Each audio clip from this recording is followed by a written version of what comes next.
The Chargers have a new assistant GM. Now, we all know about Tom Telesco going to the Raiders, but now Tommy T brought his right-hand man, JoJo Wooden, with him.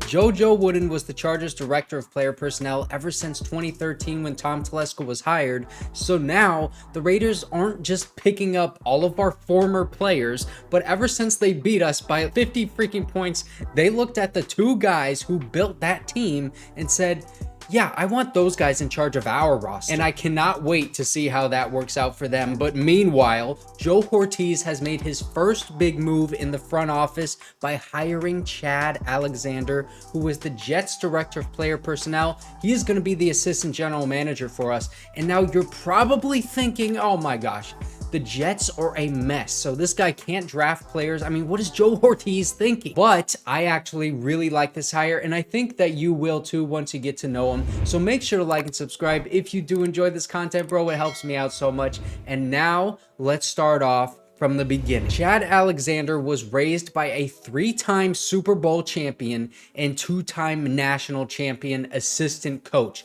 Hubbard Axe Alexander was primarily a wide receiver coach where he won 3 Super Bowls with the Dallas Cowboys from 1989 until 1997 and won 2 national championships at the University of Miami from 1985 to 88. And he has coached some legendary players, specifically Michael Irvin when he was at Miami and when he was with the Cowboys under head coach Jimmy Johnson and then later Barry Switzer. He was Michael Irvin's wide receiver coach from college through the NFL from 1985 all the way until 1997, because that is the year that Barry Switzer was fired and Hubbard Alexander went to Minnesota under Dennis Green, another legendary coach, and he coached other legends like Cris Carter and Randy Moss. Now, Chad Alexander's father has been around 2 dynasties in college and pro football with 5 championships altogether and has coached with some of the best coaches and coached some of the best wide receivers in NFL history. So Chad Alexander, he has been around elite football coaches and players his entire life. He played football at Wake Forest as a fullback, tight end, and defensive lineman, and then he got an opportunity to join the guess who, Baltimore Ravens in 1999 as a player personnel assistant. So Joe Hortiz started working in Baltimore just 1 year prior to Chad Alexander under the same title, and they worked together all the way through 2019 until Chad Alexander left to become the director of player personnel with the Jets under Joe Douglas. Now, both Chad Alexander and Joe Hortiz are part of the very exclusive and highly esteemed 2020 club that the Ravens have. And that is the obvious connection there. Joe Hortiz and the Ravens, they've been working with this guy under Ozzie Newsome and Eric DeCosta for like 2 decades, and they know how each other works and they trust each other's judgment.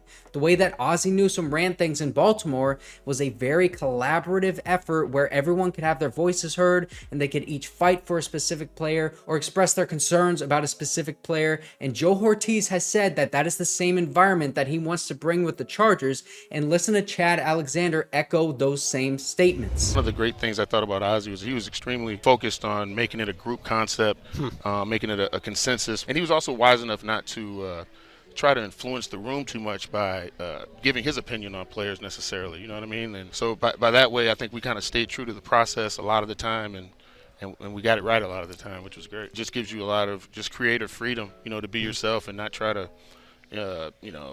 copy what someone else thinks, or just because, you know, hey, the general manager feels this way about a player, I need to feel this way about a player. It's just not like that. So this is not going to be a yes man that Joe Hortiz brings in so that he can agree with every personnel decision that he or Jim Harbaugh wants. This is a guy that is going to come in and challenge Joe Hortiz on his draft evaluations and personnel decisions in order to make this team better and give Jim Harbaugh what he needs to succeed. So let's look at the players that Chad Alexander has drafted with the Jets since he left the Ravens starting in 2019. And I think it would be interesting if I just compared the Ravens draft and the Jets draft from 2019 and on. So 2019, the Jets, Quinnen Williams in the first round. He has been an integral part in that defense, man, ever since he was drafted. Ja'Kai Polite, that was a miss. Blake Cashman in the later rounds. He's been productive for the Texans actually this past year. He was pretty good. Chuma Edoga, swing guard / tackle on the Cowboys right now, and he actually just started 6 games this past year. Then we move on to 2020. Mekhi Becton, huge offensive tackle. A lot of raw potential that Mekhi Becton had. The biggest offensive lineman in that class, and he was an athlete. He's not developed as much as the Jets would have liked, but he is still a starter. And then also Ashton Davis in the 3rd round, Bryce Hall in the 5th.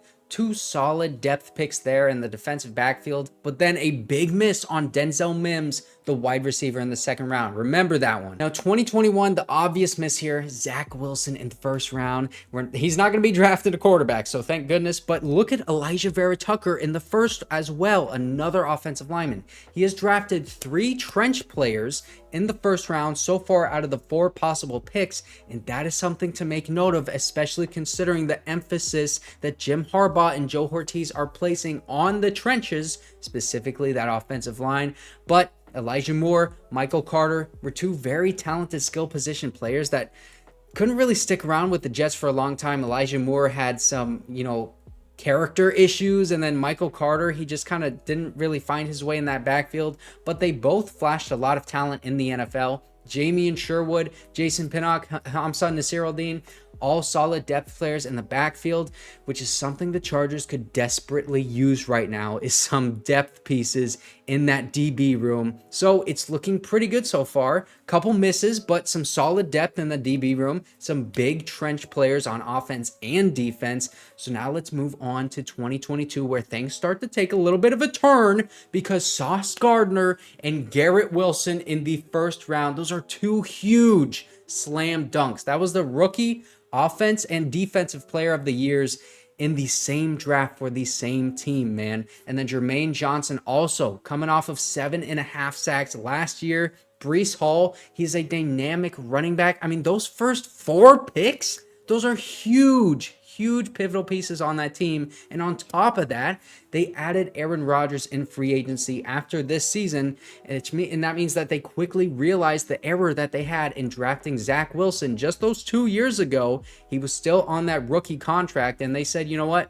We're going to work to make this team better. We're going to understand we made a mistake in drafting him. Even though we have a quarterback on a rookie contract, we're not married to it. We're going to go out and fix this team and get Aaron Rodgers. And Chad Alexander, he is the director of player personnel for this team. So he had a say in the free agents and the drafting. And after they signed Aaron Rodgers, they go back to the trenches in 2023. These guys are still yet to be seen whether they're productive or not, but Will McDonald, the defensive end, and then 2 straight offensive linemen, yet another running back in the middle rounds here. Chad Alexander has an emphasis on trench players early, drafting running backs and DBs in those later rounds, and then taking fast wide receivers that are great route runners. And I think he shifted his philosophy on wide receivers after missing on Denzel Mims. But if you look at the Ravens and Joe Hortiz, their wide receivers that they drafted since 2019 when Chad Alexander left, it's Marquise Brown, a speedster, Devin Duvernay, speedster, yak machine. He's also a punt returner. Rashad Bateman, fast, great route runner. He doesn't drop balls, very secure. And Zay Flowers, who we all know, man, yak machine, dynamic playmaker, ton of speed, and that is definitely a type for a wide receiver that both Chad Alexander and Joe Hortiz have shown, and you can get a lot of that specific type of wide receivers in this draft in day 2, which I think they just might do. I mean, there's been an emphasis on offensive line with this team and those trench players. Chad Alexander has drafted some pretty good trench players early, just like the Ravens have as well. You look at Tyler Linderbaum in the 1st round. And obviously this is just speculation, but whether they draft offensive linemen in round 1 or not, they certainly are going to give that position some premium assets very soon. One player to look at in this draft is Amarius Mims, the offensive tackle from Georgia. He played right tackle and fits that same mold of Orlando Brown Jr., who was drafted by the Ravens with Joe Hortiz and Chad Alexander there in 2018, and then Mekhi Becton, who Chad Alexander drafted with the Jets.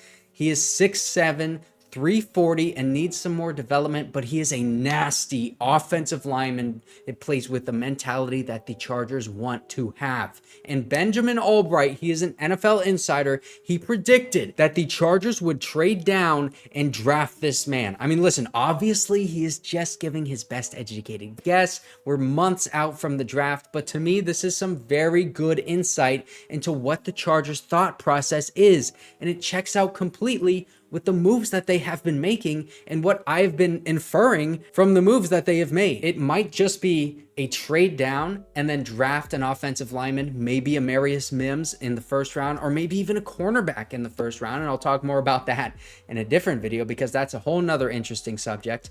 But then in day 2, some skill position guys like wide receiver and running back. And then day 3, you build your team with the best player available in the draft. So that is the Chargers' new assistant general manager. And if you want to hear more about the Chargers cap situation and the trades that they're probably going to have to make, you should check this video out.